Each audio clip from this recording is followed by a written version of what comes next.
Right. That seems to have worked. All right. Well, welcome everyone to our monthly Protocol Engineer AMA. This one focused on hBitVM. Without further ado, let me turn it over to Max and JCV, and we can kick things off.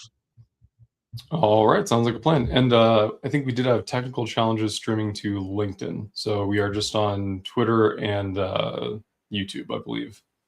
So just for people's information. So is there one very disappointed LinkedIn user, someone sitting on LinkedIn, just reloading desperately? Like, I was waiting for my AMA. Oh man, LinkedIn. All right, cool. Yeah, welcome to the AMA. Today we're discussing hBitVM, which is our upcoming ZK-based Bitcoin tunneling protocol. Basically a way to bring Bitcoin onto the Hemi network to create Hemi BTC. And we've made a lot of improvements to the original canonical BitVM 2 design. And a lot of the work that we're doing is also compatible with the new BitVM 3S style designs as well. Super high level, quick summary before we jump into questions.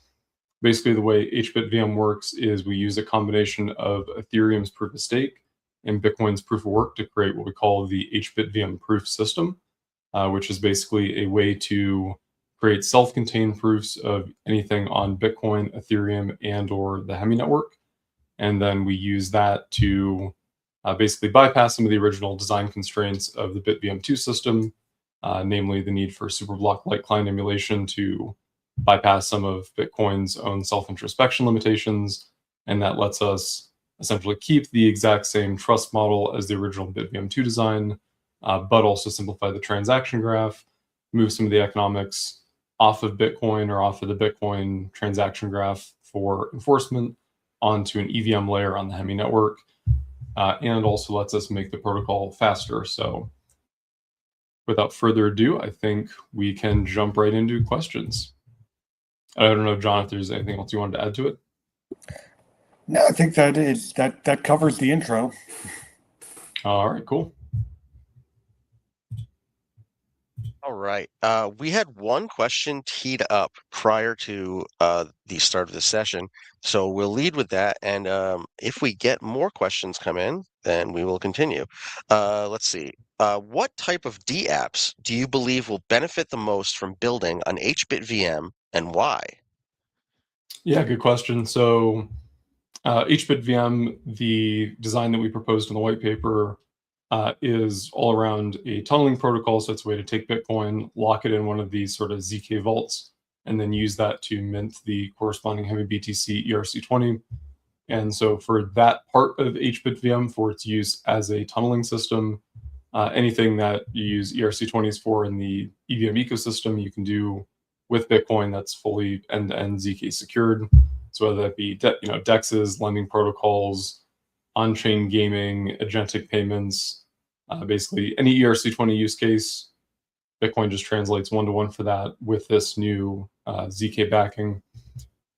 More broadly, and this is also an exciting kind of reuse or remix of the technology, the hBitVM proof system is sort of and that's why we carved it out in the white paper as its own thing. Instead of just building a monolithic tunneling protocol, we built the hBitVM proof system and then the hBitVM tunnel using that proof system.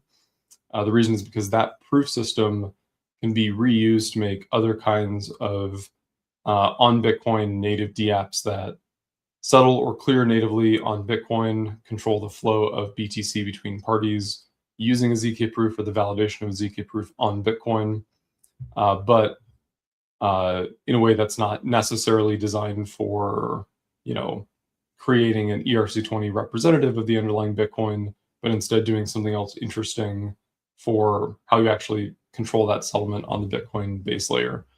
And so, for example, by changing the transaction graph that you construct on Bitcoin, that you sign with covenant emulation, you could build a Bitcoin-backed stablecoin. So somebody puts native BTC into one of these ZK vaults, they're able to mint some sort of stablecoin against that on the Hemi EVM layer or HVM layer.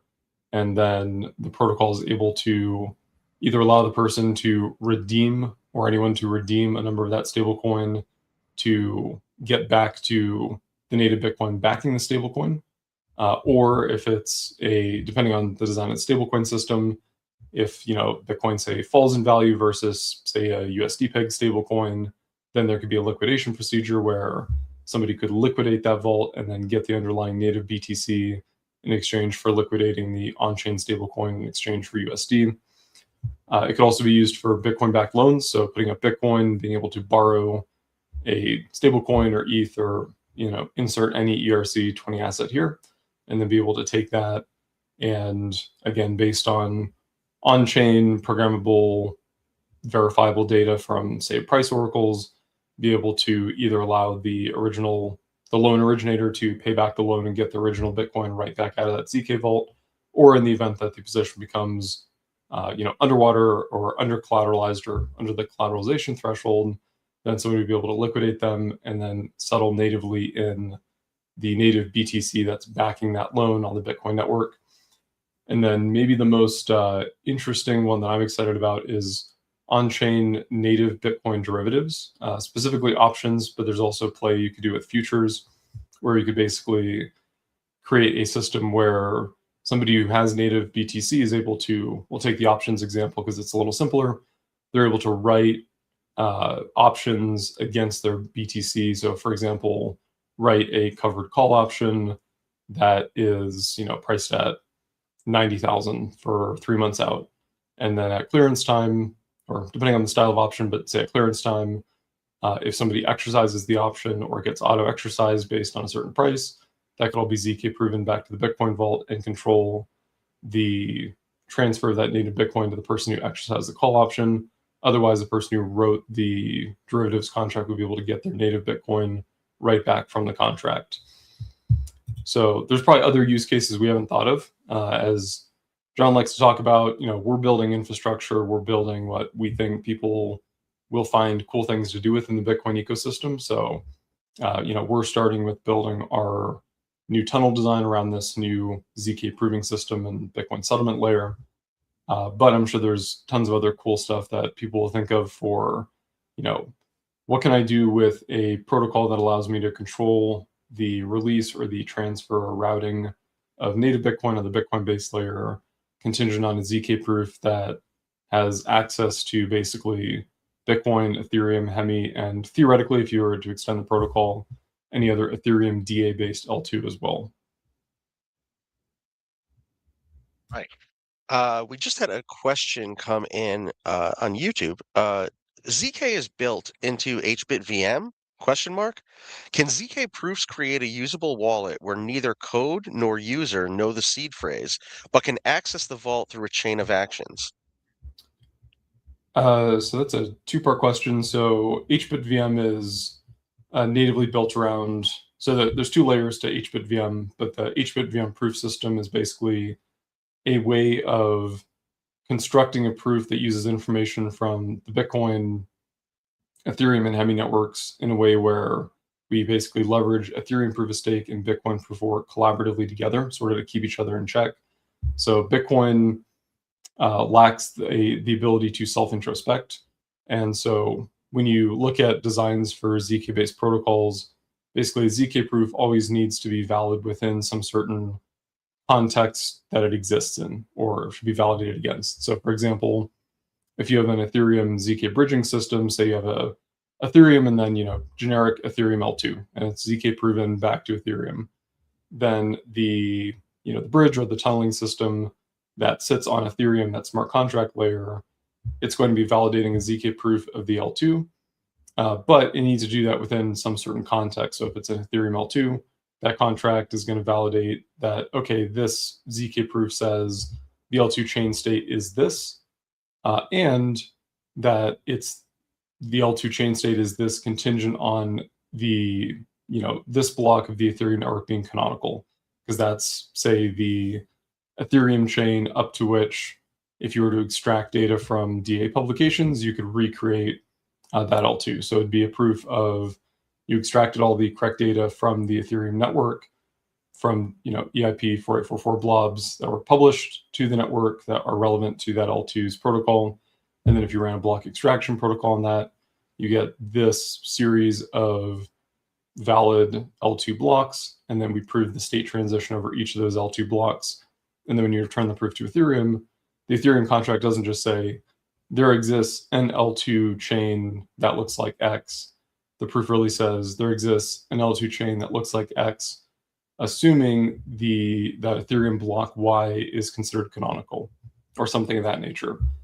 And so on Ethereum, that's great because Ethereum lets you self-introspect and look at, on Ethereum, you can say, hey, is this block part of the canonical chain that this smart contract is operating on top of? Is it an ancestor of the current block? But on Bitcoin, you don't have that. And so the whole reason we built the hBitVM proof system was to get around that limitation.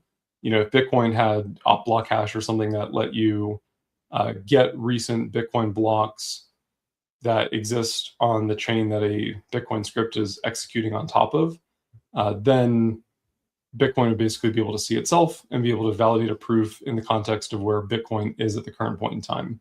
But with Bitcoin not having that feature, you basically have to work around that limitation and find a way to either inject or collaboratively agree upon some canonical Bitcoin block through some on-chain interactive process on Bitcoin, kind of like the Superblock-like client emulation, or you need to introduce some sort of additional trusted party to this system, or you need to find a way to make the proof self-contained so it doesn't need to be validated against context of a Bitcoin block. And so with the hBitVM proof system, basically what we did is we use Ethereum as the anti-censorship layer that anyone can contribute information to about the canonical state of Bitcoin.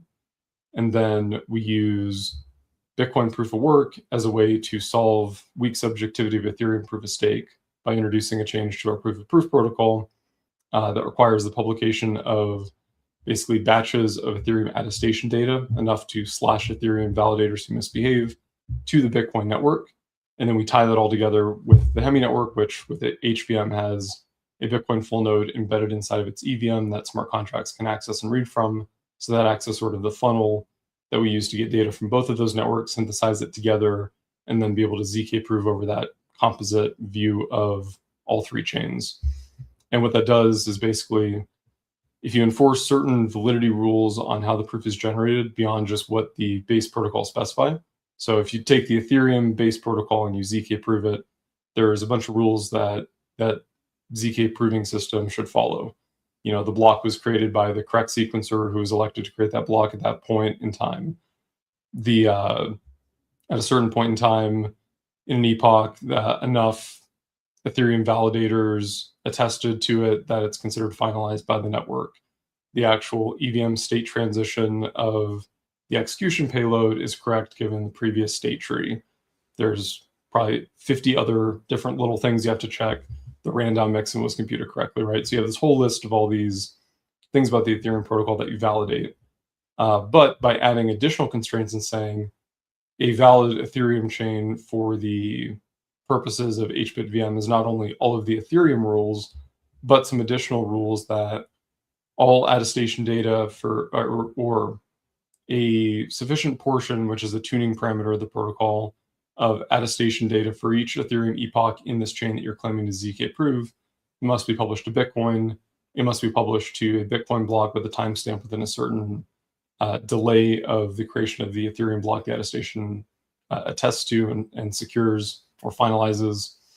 And by doing that, we can basically force this sort of braided or essentially braided reference pattern between Ethereum and Bitcoin, where an attacker could not create a malicious Ethereum chain, even with really old stake that's no longer at stake on the Ethereum network. But say they compromised 67% of the validator keys of Ethereum as of 2 years ago or something. They couldn't create this alternate view of Ethereum, use that to forge an alternate view of Hemi, and then use that to construct an invalid proof. They would also have to forge an alternate version of Bitcoin to be able to insert those proofs of the Ethereum attestations into Bitcoin to be able to construct a proof that fits these stricter requirements that we layer on top of the Ethereum protocol's own native validation rules. And so that system collectively allows us to basically collapse the proof from having to validate against the context of a Bitcoin block. So, this Bitcoin block is canonical in the chain. and we can collapse it down to this proof proves that Bitcoin and Ethereum are in these states, and therefore the Hemi network is in this state, assuming that this timestamp which is claimed is quote unquote recent. And then that recent is basically the only part of the statement of the ZK proof. It's a timestamp. And on Bitcoin, we can then enforce a recency rule on the ZK proof. So the ZK proof is completely self-contained, and the only validity that you have to validate, other than is the proof itself valid, is does the proof claim a timestamp that is recent within the allowable bounds of the protocol. And I think the other part of that question was, can ZK proofs create a usable wallet where neither code nor user knows seed phrase, but can access vault through chain of actions? Not quite sure what you're asking for that one. So in theory, yes, you can create, and this isn't really hBitVM related, but just general sort of use cases of ZK proofs and, an EVM system. You could implement this on Ethereum or on Hemi. You could theoretically maybe do a version of this reusing the hBitVM proof system to try to create a keyless Bitcoin wallet. But the overall design of Bitcoin protocols using something like hBitVM are a lot heavier, and so it probably wouldn't make sense to try to repurpose it for like a seedless wallet use case. But on Ethereum, for example, you could create a smart contract, or on Hemi, basically any EVM network, you could create a smart contract that says anyone who can produce a valid proof that meets these rules is able to, withdraw funds from this vault or spend them or whatever. And so you could, in theory, make that anything you want. To give a practical example, there's people who are doing biometrics. So basically being able to take a live video recording of, say, your face, and then being able to ZK prove certain things about it that would be very hard for somebody to replicate by trying to forge the video, and then use that as a proof that the user operating the device is in fact the person who owns the vault or has access to it. And then that ZK proof would be... I was going to say, could we just hit how horrifying that idea is? Horrifying, but it can be privacy preserving.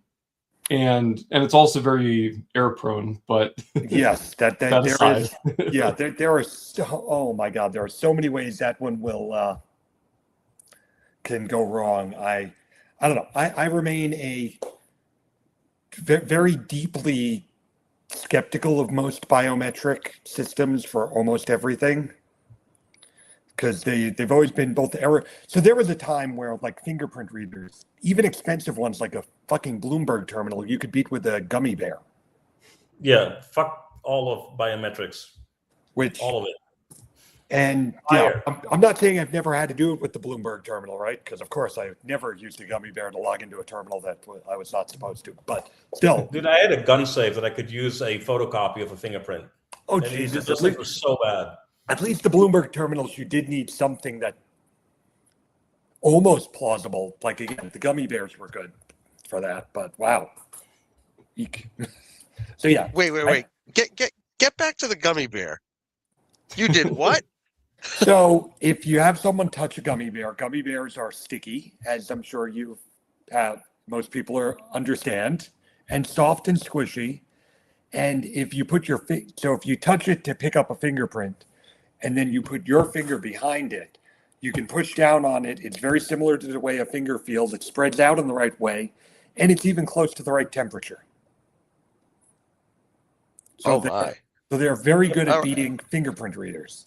Yeah, it also works really well with Buddy, by the way. Welcome to our cyber crimes AMA starring JCV and Marco. Jesus Christ, guys. Is this going to be a part of this DTF? Yes, we can cover lock. Which is also trivial, by the way. You can open up, 98% of all U.S. locks in about 4 seconds. Yep, they are pretty easy. Handcuffs. We can also go over handcuffs. Let's save this for like a security AMA where we talk about hacking things with gummy bears and escaping handcuffs.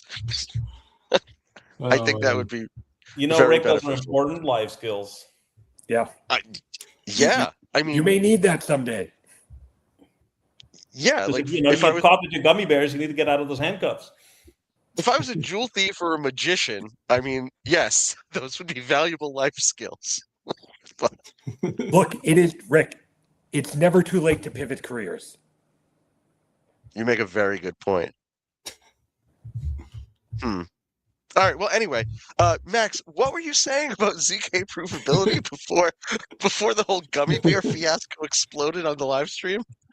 So closing out the biometric piece, yeah, generally not too big of a fan of the idea, but at least the team that I know of who's designing that, they're using it as a sort of additional, almost an MFA sort of a thing. So you have a private key plus some biometrics. That's an additional layer of security. It's ZK proven locally. The point of this AMA isn't to get too deep into that, obviously, but anything that you can mathematically prove, or anything that you can write a deterministic algorithm that computes and either outputs, yes or no, you can use as basically the unlock key for an on-chain vault. So you could use it for a wallet. So that could be something like, there's always going to be some sort of private key-ish component. Otherwise, it'd be a ZK proof, but anyone could generate the ZK proof if it was based on some, known public data, right? But you can definitely do some stuff with ZK proofs that makes wallets more versatile than what you can do with just a single standard private key. So again, not really the focus of this AMA and not really relevant to hBitVM directly. The only possible tie in there would be, again, like I said, maybe reusing the hBitVM proof system to be able, say you wanted to do that like biometric ID or something, you could theoretically construct a Bitcoin vault that you put Bitcoin in that has a ZK proof that verifies that biometric proof. But again, the hBitVM it has to do a lot, and there's a lot of machinery that works around Bitcoin's own native limitations. And so for that kind of a use case, it's probably theoretically possible and maybe interesting from a, we would nerd out about it and think it's cool perspective, but it probably wouldn't be practical from an end user perspective, both from, cost, time it takes to close out vaults and settle things, and a wallet experience. But definitely anything EVM or that runs on Hemi's HVM, which is EVM just plus additional Bitcoin stuff, that could use anything that you could ZK prove could be used as a way to basically encumber secure funds. So I think that actually hits on a kind of useful point, though, that what the whole thing you do with ZK proofs is, because, and what the point of a seed phrase is, because all a seed phrase is, it's a random number and it's something that you have that you need to be able to do something with without revealing the random number you have. And the whole point of what ZK proofs are largely is that I'm going to prove something without revealing that something. So I can prove that I have something, that I know something, that I did something without revealing that something necessarily. And so, yeah, there are clever things you can do with wallets, but ultimately there still has to be something, either something that I have, something that I am, or something that I can do that differentiates me from someone else. Otherwise, and therefore I'm authorized to use those funds. So ultimately, there always has to be some bit like that. And ZK proofs may let you do something clever with it, and I'm sure there's other cool ones that we're not thinking of now. But it doesn't fully, it's still no like magically making, some sort of secret or something that you hold go away completely. It just sort of changes, lets you do more clever versions of it, maybe. Yep, and there's some cool stuff with using ZK to hide the privacy of what rules you're actually enforcing for being able to access funds. So, for example, if you just if you create an EOA on Ethereum, everyone knows that anyone with the public key corresponding to this, anyone with the private key corresponding to this public key can spend funds from that address, right? And if you create, an on-chain safe or something like that, people can look at that on-chain multisig instruction, see the signers of it, potentially use that to go after, try to match that up to real-world individuals, go after them or compromise them, whatever it may be. With ZK, the whole zero knowledge part, you could basically obfuscate those rules away. Now, there's some limitations to the flexibility of that, because if you update the people who are part of a signing group and that's being ZK proven over, you'd have to update the CRS, the common reference string that proofs are validated against if you were to rotate signers in the group. There's ways you could theoretically combine it with something like threshold signatures, with key resharing, so you could rotate signers in and out. But fundamentally, there's some rigidity you get with ZK proofs that you have to deal with, which is you can't change the function that's being computed over without some sort of on-chain update to the CRS. And actually, that's tangentially happens to be partially related to part of what we're doing with hBitVM, which is one of the real-world engineering challenges of implementing a BitVM style system is being able to dynamically update that CRS, that common reference string that the ZK proof is validated against. Basically, what is the program that computes the validity of all of the different potentially multi-blockchain data that you need to validate in order to ensure that somebody operated part of the protocol correctly. And for blockchains, especially ones like Hemi that are also connected to Ethereum, so we inherit Ethereum's protocol rules, which change fairly often, and obviously the Hemi protocol itself is evolving. But even for chains that say it was just like a pure Bitcoin L2 that published directly to Bitcoin for DA, the Bitcoin protocol could change at some point. And with the standard BitVM 2 construction, you are stuck with a single specified program that you sort of hard-coded into the ZK vaults on Bitcoin at construction time. And so part of the this isn't the fun theoretical crypto stuff, but one of the engineering realities is chains evolve. There may be an exploit in Bitcoin that needs to be patched, probably not at this point, but theoretically there's going to be features added to L2s.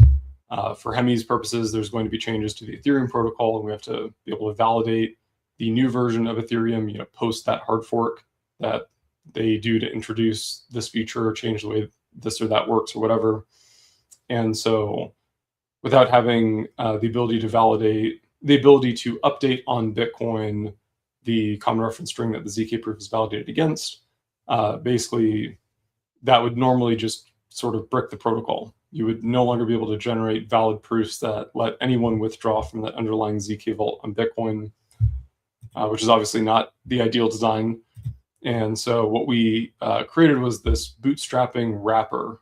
So basically, it's a ZK proof of ZK proofs, which pretty much any ZK proof in the blockchain industry today is that, at least to some extent, with proof recursion or something similar. But basically what it is it's a proving program where you have this outer layer of the bootstrapping program, and then with certain special ZK proofs of on-chain governance activity, that proving system can directly inside the proving function swap out the CRS that it's using to validate other parts of the protocol.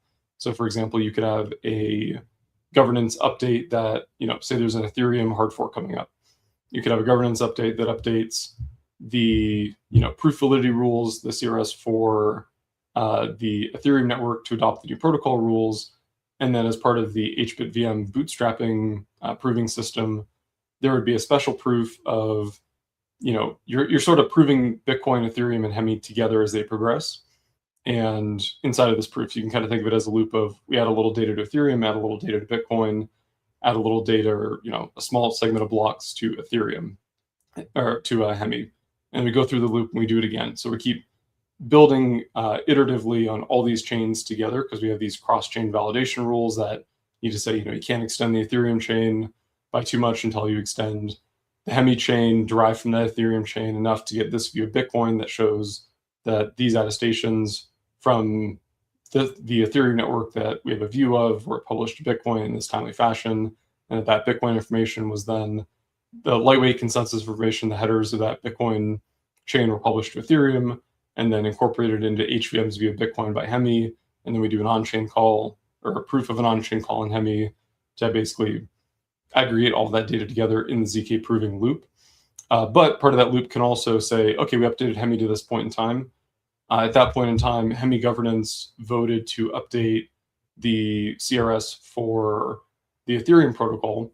So now the next time we validate a proof of a segment of Ethereum chain state transition or chain data in this loop, we're going to validate the ZK proof with a different CRS. And that's all happening inside the master program, whose CRS has not changed because the actual structure of the program hasn't changed.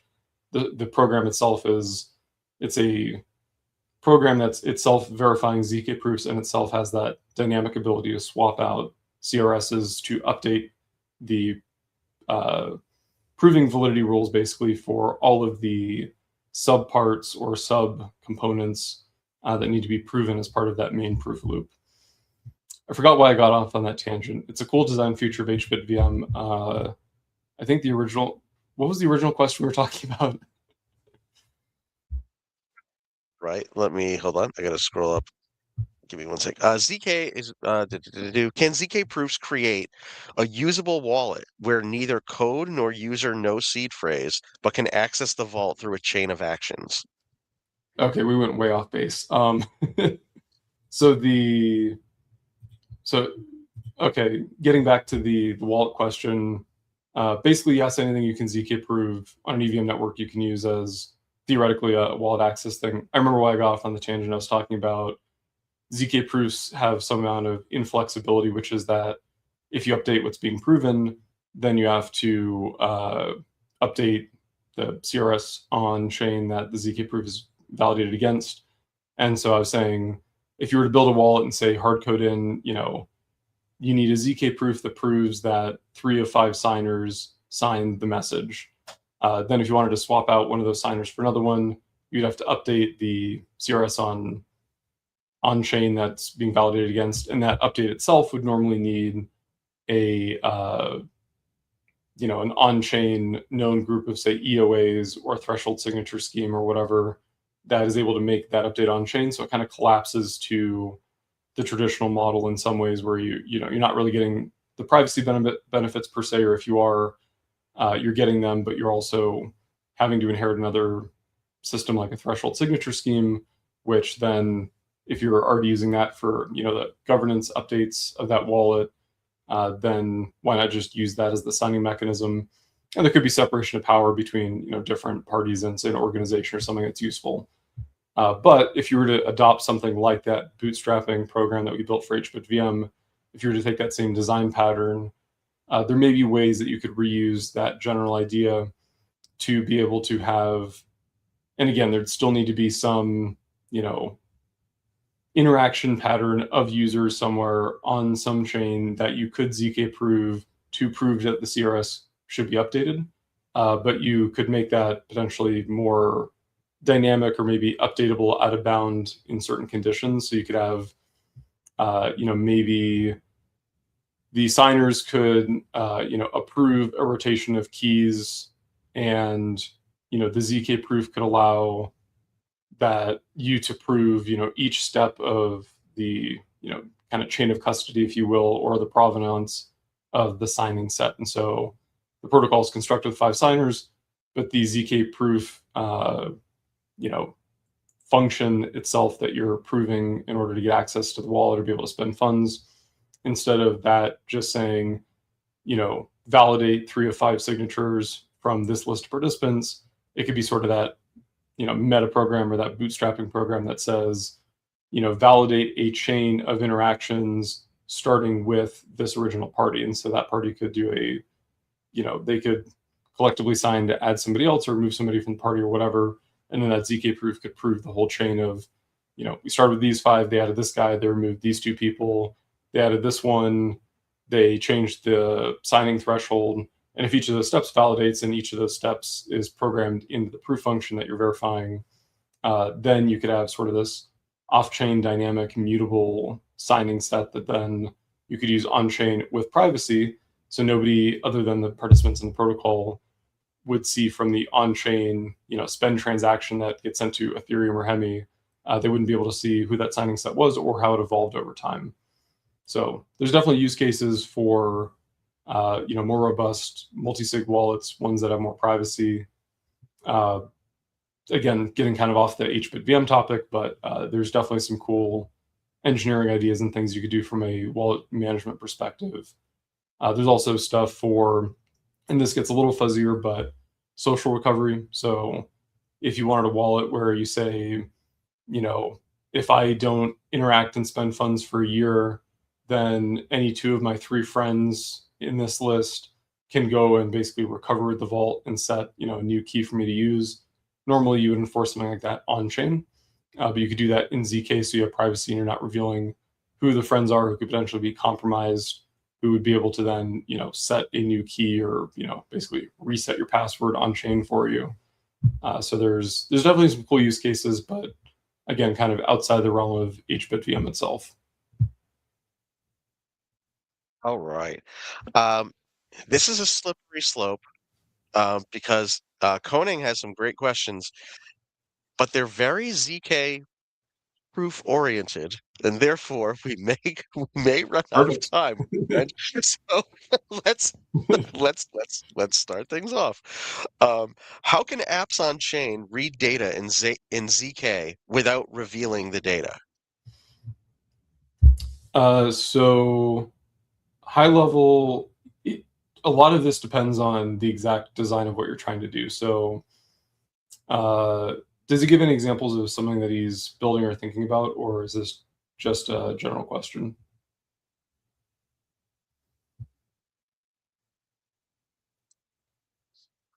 I'm sorry. Can you repeat that, Max? My audio cut out for a second. Oh, no worries. I was asking if did he provide any details of a specific kind of protocol he was thinking about or a certain construction? Or was it No, okay? unfortunately, it's just how can apps on chain read data in ZK without revealing the data is the only contextual info we have for that. Got it. Okay, so in general, so when we say read in ZK, what we're really saying is somebody can produce a proof somehow, and that somehow can depend a lot on what you're actually doing.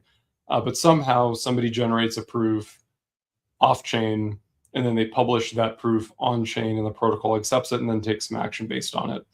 And so a simple example would be, a user proves that they own a certain private key, and let's just take the post-quantum example. Say miraculously quantum computers arrive that can actually break ECDSA. I think we're a long way out from that. Others disagree, but regardless, it's good to be prepared and thinking about these things ahead of time, right? So if you had an on-chain application that let you prove that you owned an ECDSA private key without producing a signature, or at least without revealing a signature, you could potentially use that as a quantum recovery mechanism. So take Bitcoin, for example. Bitcoin, you only reveal your public key when you actually spend Bitcoin from an address. So an address, talking a little in generalities, and there's different Bitcoin script constructions you can do, but basically a Bitcoin address is effectively, in summary, a hash of a public key. And since we don't think hashes are vulnerable to quantum computers, the only way somebody would be able to steal your Bitcoin is if you had actually signed a transaction which requires revealing your public key, which then gets hashed to confirm that it lines up basically with the Bitcoin address. It doesn't really. Bitcoin addresses are just sort of a synthetic human readable variation of the on-chain Bitcoin script. The Bitcoin protocol actually doesn't know Bitcoin addresses exist, but the point still stands. Basically, your on-chain script, to be more precise, in a lot of cases is a hash of a public key. And so it's only revealed when you actually spend Bitcoin.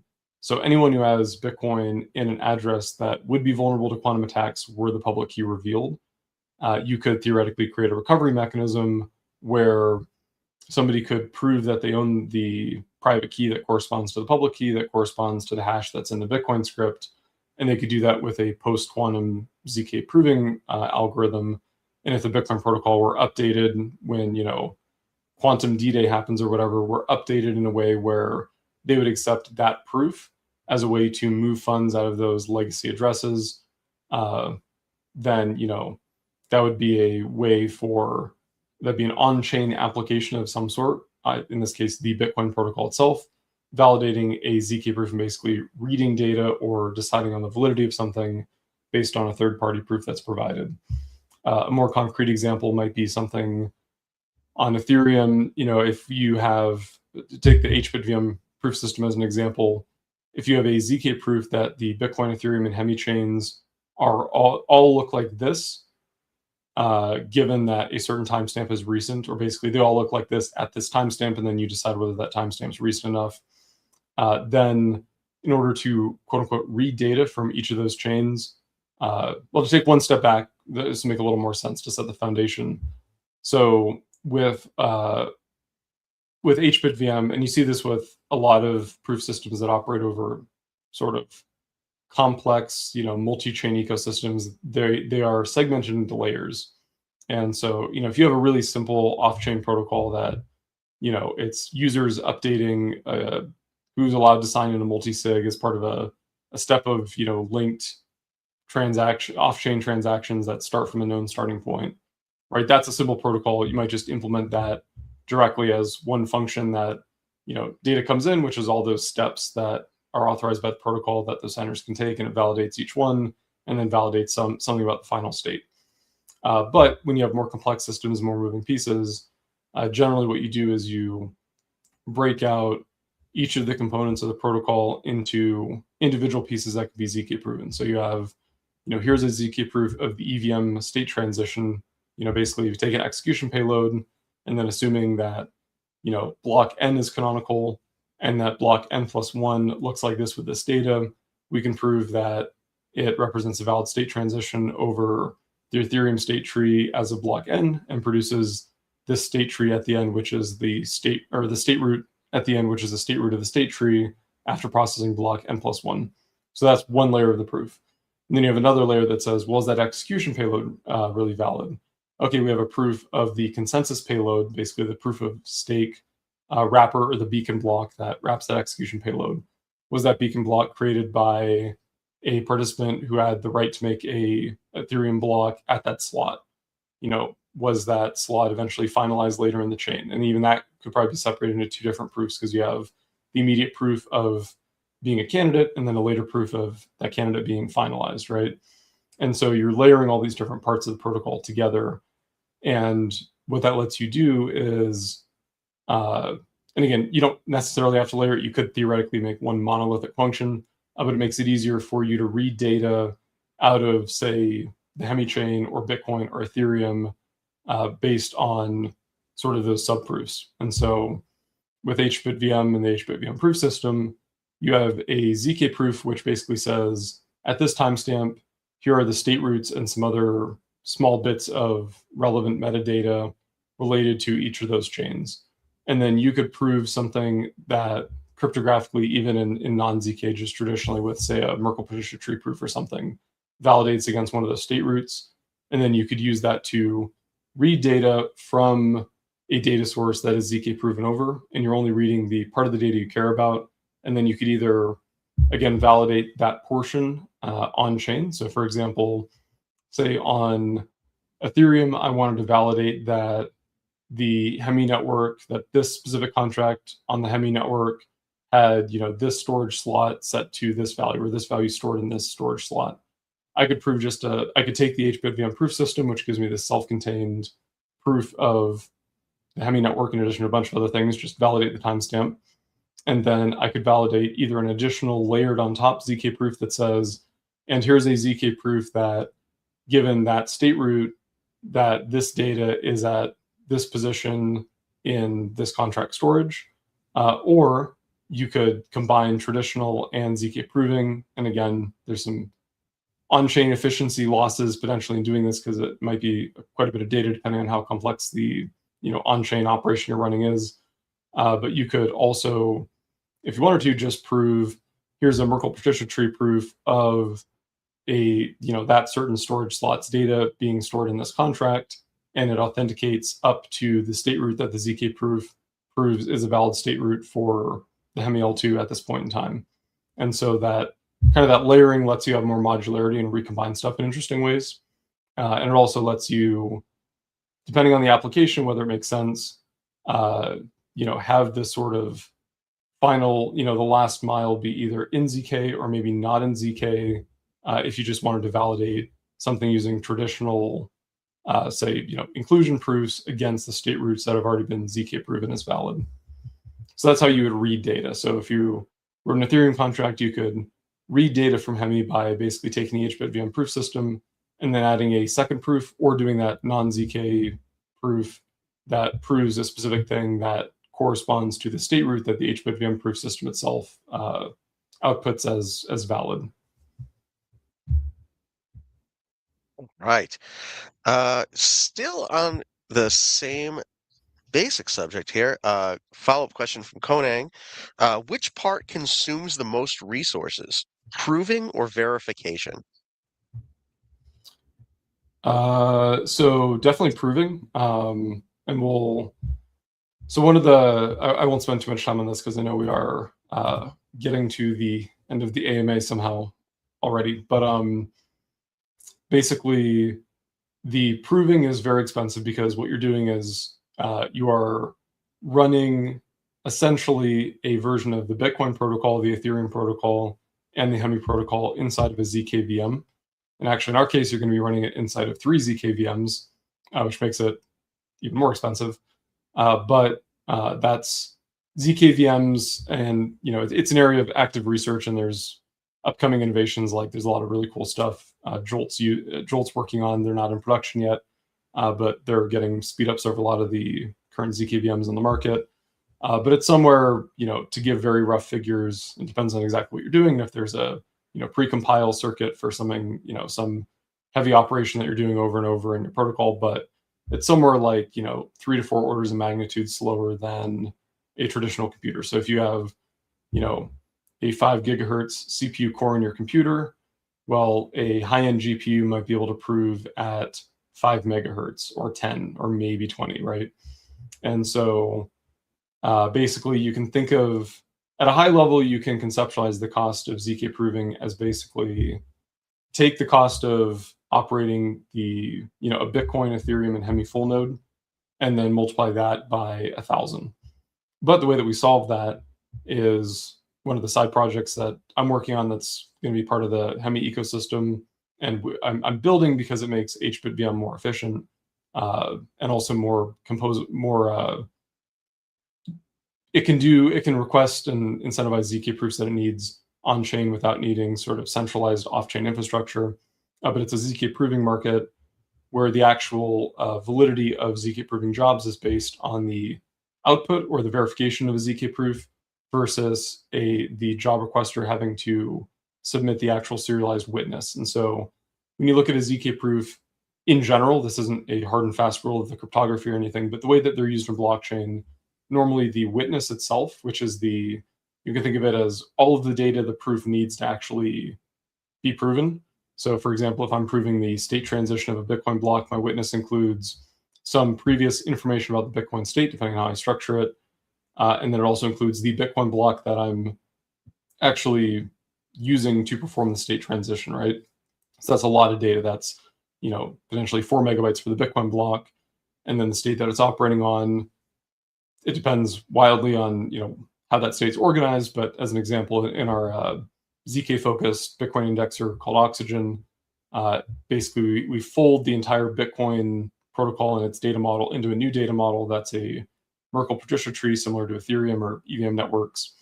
And so, that proof might be 4 megabytes for the Bitcoin block and another, megabyte of a jagged, MPT tree extraction or something that you're using as the portions of that state tree of Bitcoin that the transactions in the Bitcoin block are going to affect.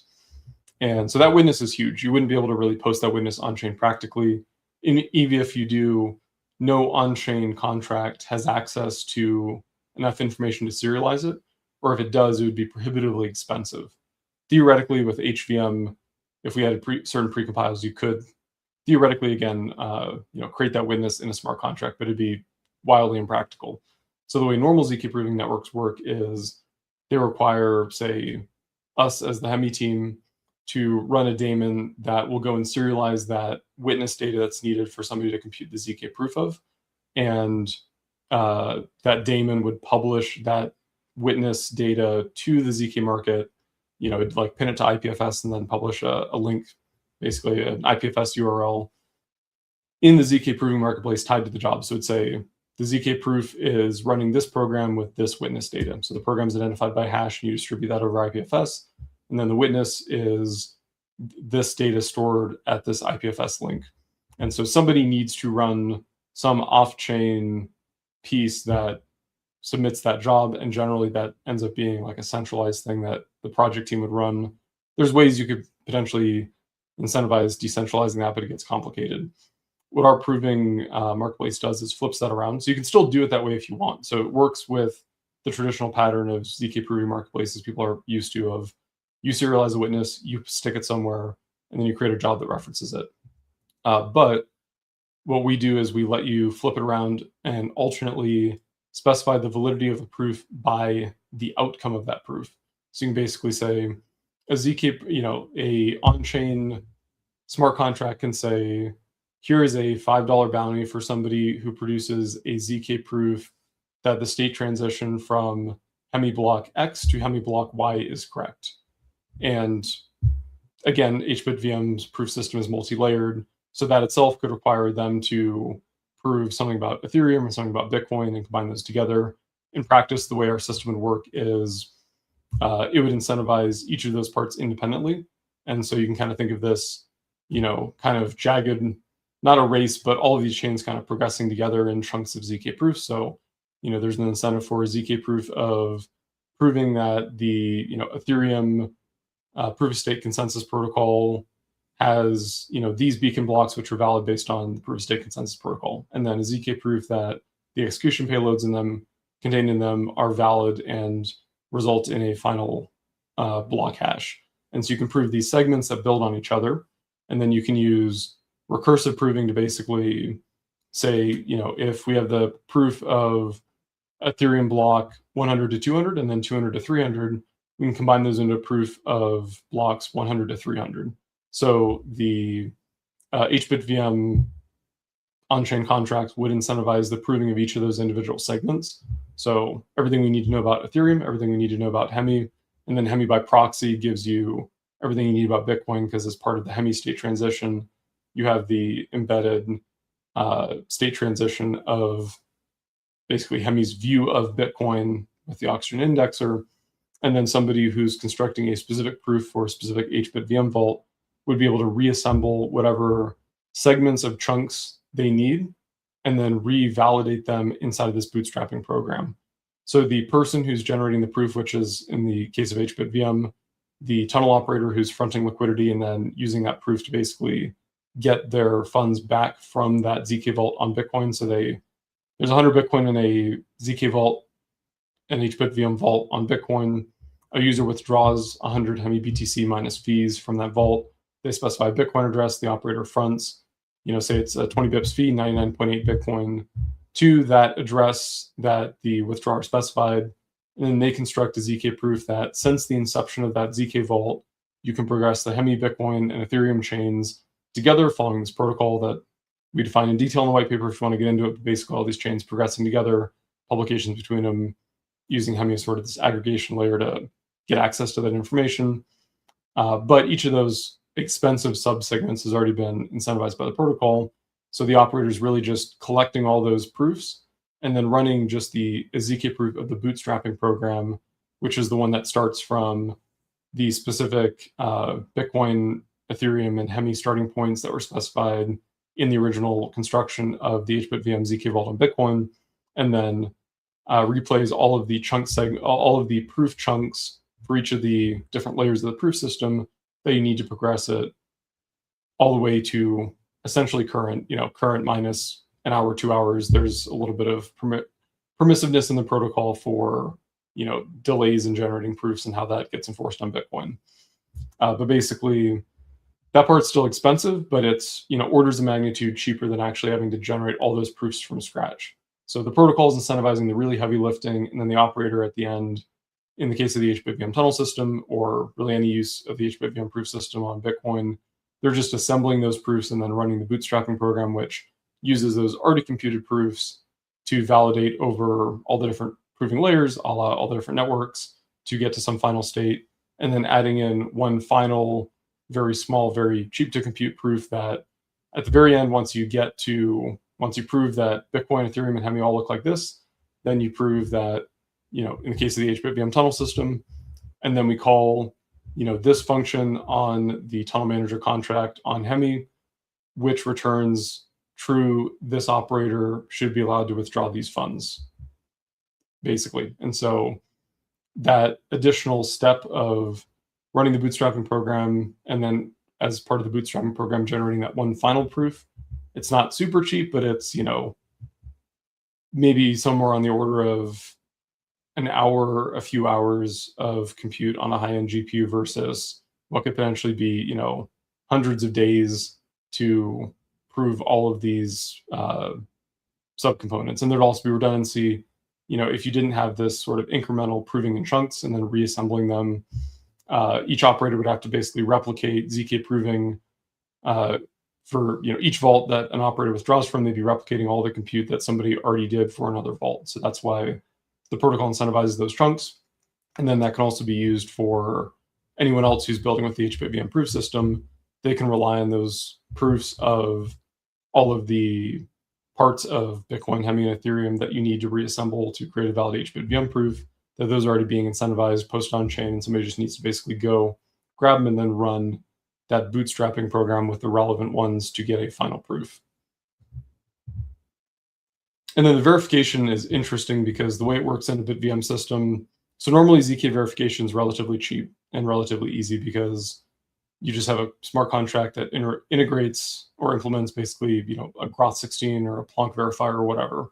And that's, somewhere between 300,000 and 1 million gas on an EVM, depending on exactly the proof system you're using.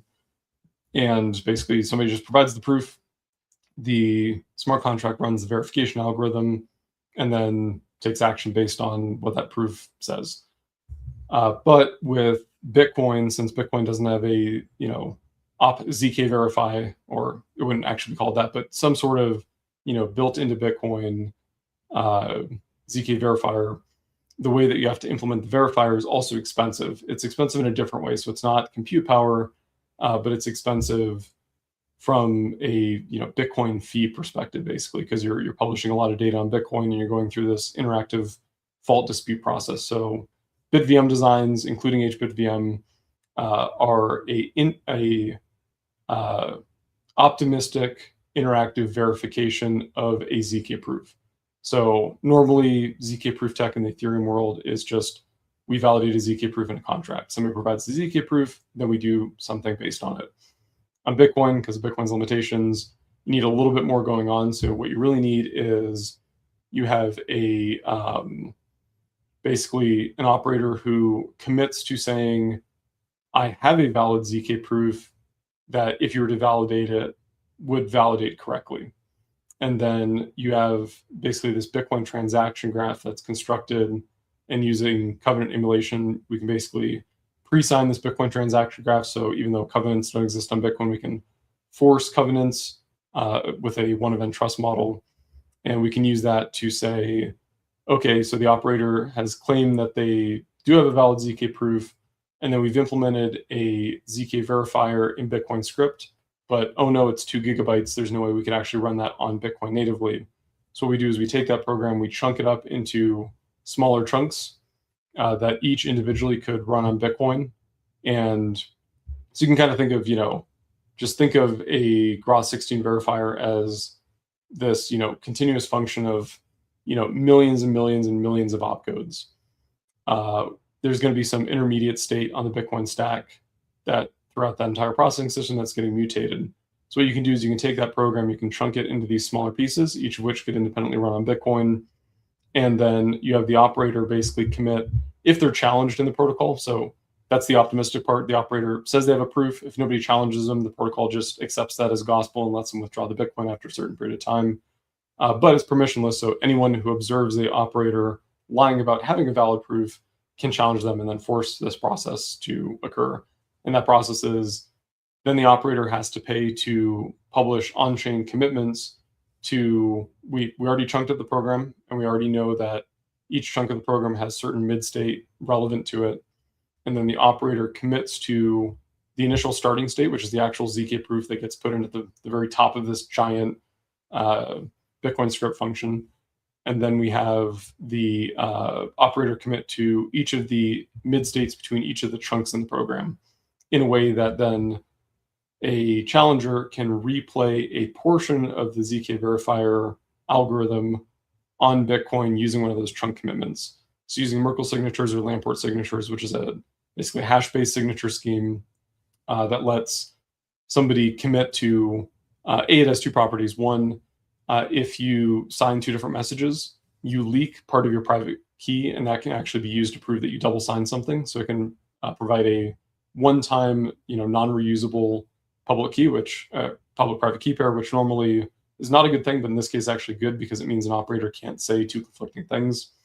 But the other thing is you can validate that signature in Bitcoin script, which you can validate, ECDSA signatures in Bitcoin script, but it's very limited. You can only validate them over the continued Bitcoin transaction. You can't do like we have arbitrary message M, we want to validate this signature over it. But you can do that with Lamport signatures. It's expensive, but you can do it. And so the operator commits to the initial state and then all these mid states of that chunked out Bitcoin script program. And then anyone can permissionlessly observe, they know what the program is. That's part of the construction parameters of the protocol.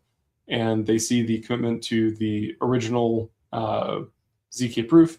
They don't right now care about the intermediate commitments. They'll use that if they actually find an error. They just rerun the Bitcoin script, the full assembled thing with the provided proof as normal. And they see, if they believe that the operator submitted an invalid proof, they see where that algorithm breaks or where that ZK verifier, the Bitcoin script program, when you execute it, where it breaks. And either there's going to be, it gets to the end and outputs false. The operator is not allowed to withdraw it, and they can prove the execution of the last segment from the final mid state the operator committed to. Or they find that somewhere in the stack trace, the operator said it outputs true, but it actually outputs false.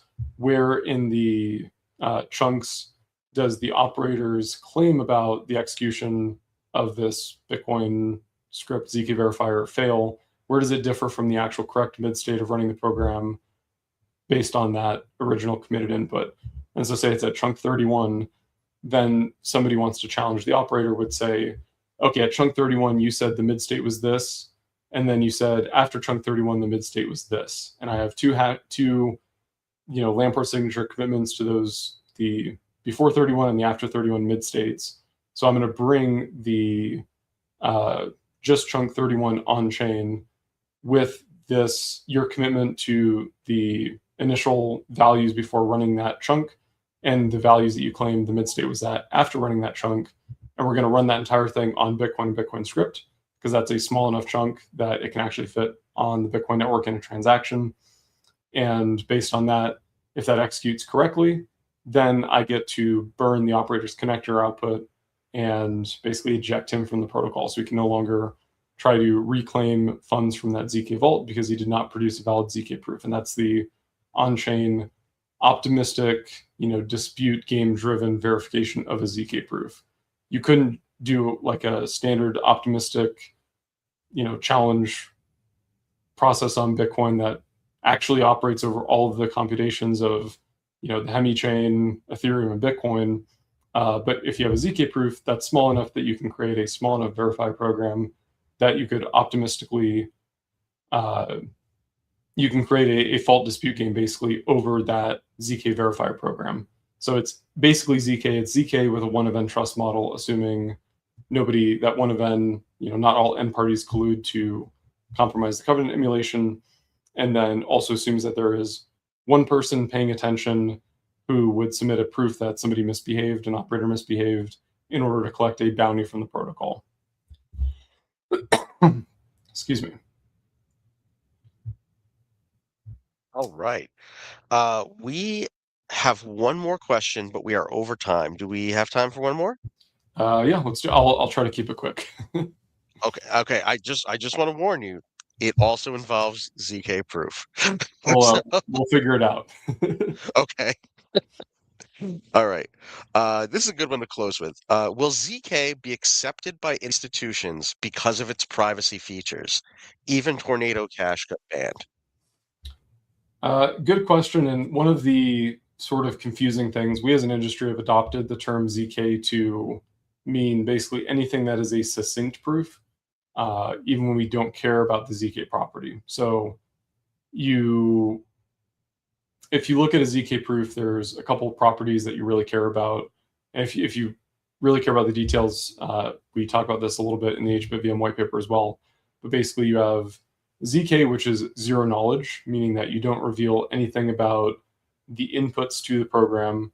And then you have succinct argument of knowledge, which basically means we prove that we ran a certain function over this private data and it outputted a certain result. So we're committing to the actual program or the function of the relation that's getting run or operated over.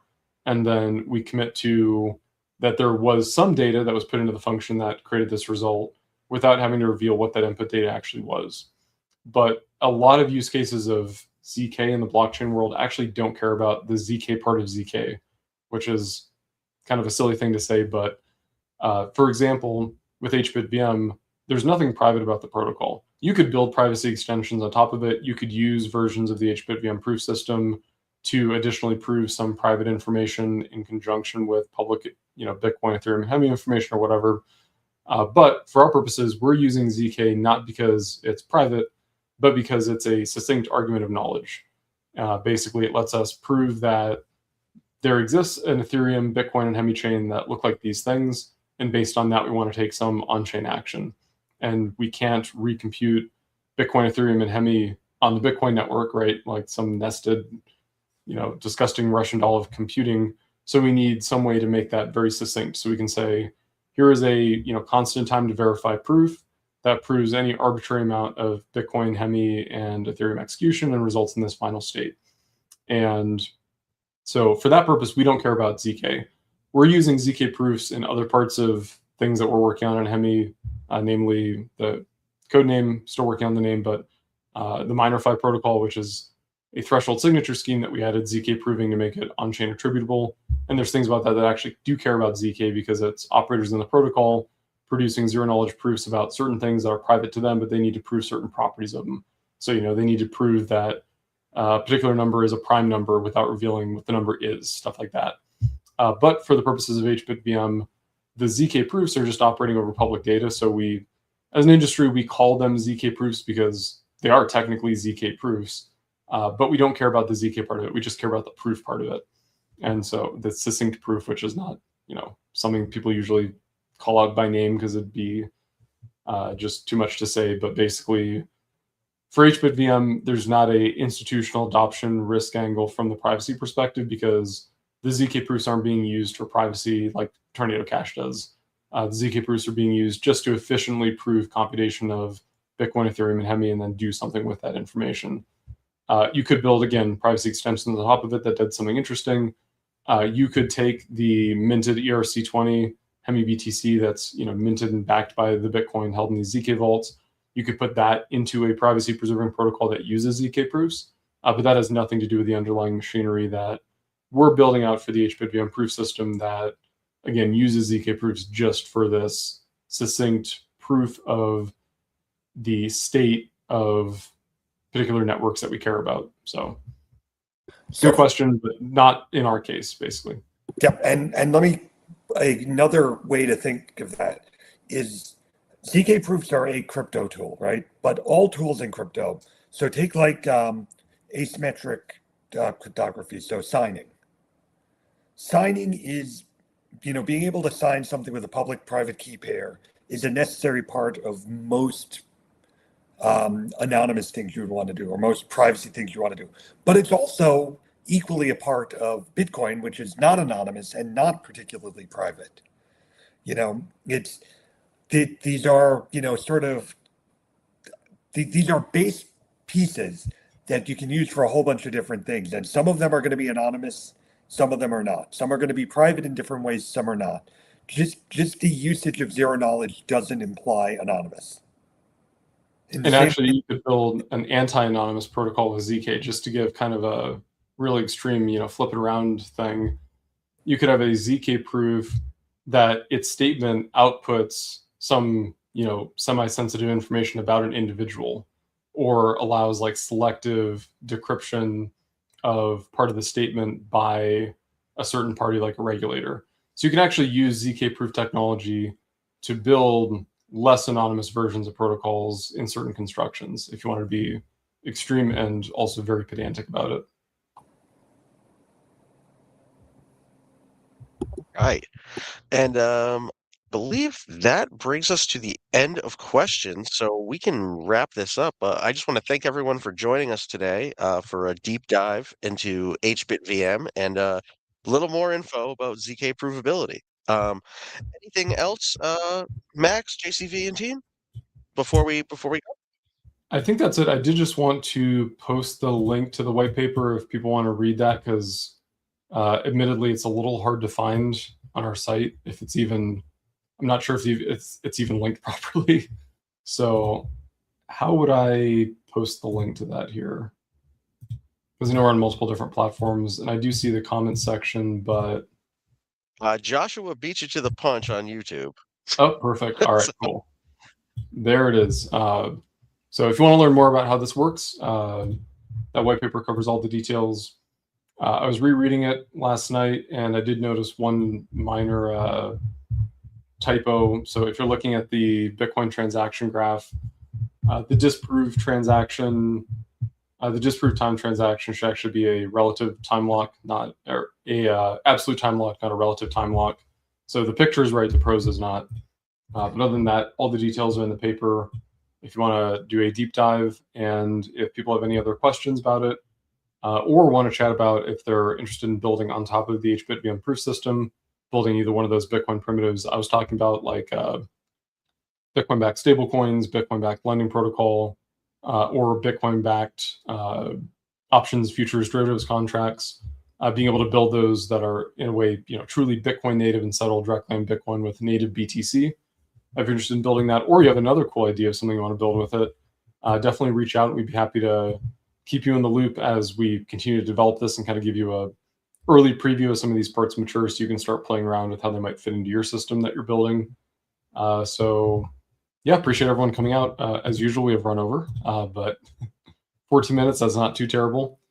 And yeah, appreciate everyone coming out, and join us next week for General Community AMA, as usual, with Midweek with Max on Tuesdays. And then we also have our engineering office hours on Wednesdays for anyone who has a engineering specific question that they want to ask and kind of do more of a deep dive into. Also, the builder role as well as the beta tester role are readily available in our Discord, so please check out the Hemi Discord, where you can reach out to the team directly and ask your building related questions. All right, sounds good. Thanks, everyone. All right, take care all, and thank you very much for joining us. All right, thanks.